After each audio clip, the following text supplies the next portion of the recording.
Good morning students. Today revision class में हम study करने वाले हैं डायरेक्ट एंड इनडायरेक्ट स्पीच को। कुछ सेंटेंस हमने दिया है, आपको क्या करना है, सिर्फ और सिर्फ रिकॉग्नाइज करना है, आइडेंटिफाई करना है कि जो सेंटेंस है वो डायरेक्ट स्पीच में है या फिर इनडायरेक्ट स्पीच में है। तो क्विक रिवीजन एक हम लोग देख लेते हैं। डायरेक्ट स्पीच क्या होता है? ऐसे सेंटेंस या कोई भी कही गई बात जो कि क्या हो, जिसने कहा है, किसी ने कहा है और जो करती हूँ हम किसी से बता देते हैं या लिख देते हैं, सेम उसकी कही गई एग्जैक्ट वर्ड जब हम लिखते हैं तो वो डायरेक्ट स्पीच होता है। एंड अपोजिट उसी की कही गई बात को, किसी के द्वारा कही गई बात को हम क्या करते हैं, अपनी भाषा में, अपने शब्दों में अगर हम उसको किसी को बताते हैं या फिर कहीं लिखते हैं तो वो क्या कहलाता है, इनडायरेक्ट स्पीच कहलाता है। ओके, होप इतना आप समझ चुके होंगे। और उसको बनाने के अलग अलग तरीके होते हैं। अगर हमको डायरेक्ट से इनडायरेक्ट में ट्रांसफॉर्म करना है तो वो आप वीडियो में देख लेंगे। इस टॉपिक का जो वीडियो होगा, इसमें हम सिर्फ 5 सेंटेंस को क्या करने वाले हैं, आइडेंटिफाई करने वाले हैं कि ये डायरेक्ट है या फिर इनडायरेक्ट स्पीच है। तो चलिए देख लेते हैं। Raja said I am not well today. Raja said I am not well today.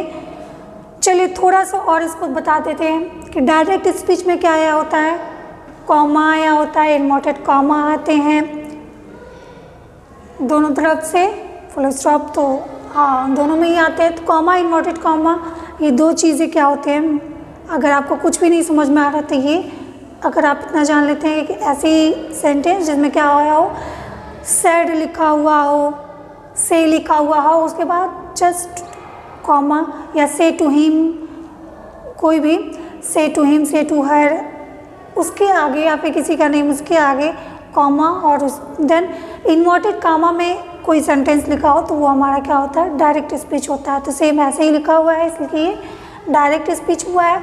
और डायरेक्ट स्पीच को हमको क्या करना है, टिक करना है। चलिए हो गया ये। सेकंड, इनडायरेक्ट में कहीं कुछ नहीं होता है, सेड के बाद कॉमा, इन्वर्टेड कॉमा को हटा के दैट का यूज़ करते हैं और इसी इन्वर्टेड कॉमा वाले सेंटेंस को अपनी शब्दों में इसको राइट कर लेते हैं। तो सेकेंड सेंटेंस देखते हैं। The teacher said that they were going for a picnic. अब ये क्या है, सेड दैट दिख रहा है आपको, ये हमारा क्या है, इनडायरेक्ट स्पीच है, इसलिए हम क्या करेंगे, इसको क्रॉस करेंगे। Third, Ragini said comma, inverted comma, I am going to Lucknow the next day. तो ये हमारा क्या हुआ, सेम फर्स्ट की तरह है, इसलिए ये क्या हो जाएगा, डायरेक्ट स्पीच होगा। डायरेक्ट स्पीच को टिक करना है। Four, the girl says that she has beautiful dress. तो इसमें ये क्या है, इनडायरेक्ट स्पीच है, इसलिए हमको इसको क्रॉस करना है। 5, mister Narayan said that they were student of his class. तो ये भी हमारा इनडायरेक्ट स्पीच है, क्रॉस कर दिया। अब पहचानने के लिए ऐसे तो बहुत सारी इसमें चीज़ें हैं जो आप वीडियो को देखेंगे इस सब्जेक्ट के और इस टॉपिक के तो आपको समझ में आएंगे, लेकिन क्विकली अगर पहचानना हो तो सेज दैट, सेड दैट, ये आप देख रहे होंगे कॉमन चीज़ है जो कि इनडायरेक्ट में होता है और डायरेक्ट में कॉमा, इन्वर्टेड कॉमा आते हैं। तो इससे आप क्या कर सकते हैं, रिकॉग्नाइज कर सकते हैं। ओके, तो आई होप इसको आपने समझा होगा। और अगर इसको ब्रॉडली और अधिक आपको जानना है तो आप इसका जो अलग से वीडियो जो बना हुआ है उसमें जाकर आप देख लेंगे एंड जो भी रिलेटेड एक्सरसाइज है सॉल्व करिएगा, रिवाइज अच्छे से करिएगा ताकि एग्ज़ाम में आपको कोई प्रॉब्लम ना हो और आप ये ना बोले कि मैम हमने तो ये पढ़ा ही नहीं, मुझे तो ये समझ ही नहीं आ रहा है। और अगर एक और चीज़ है कि पिछले एग्ज़ाम में हमने आप लोगों को बोला अपने शब्दों में लिखने के लिए, तो आपने क्या कर लिया कि अपने शब्दों में क्या किया कि हमने इंग्लिश में बोला कि आपको अपने शब्दों में लिखना है। कुछ लोगों का हम नाम बोलेंगे ये कुछ ऐसे ही लिखना बोले कि अगर हमको लिखना है मैं एक अच्छी लड़की हूँ तो लिखे हैं मैं एक अच्छी लड़की हूँ।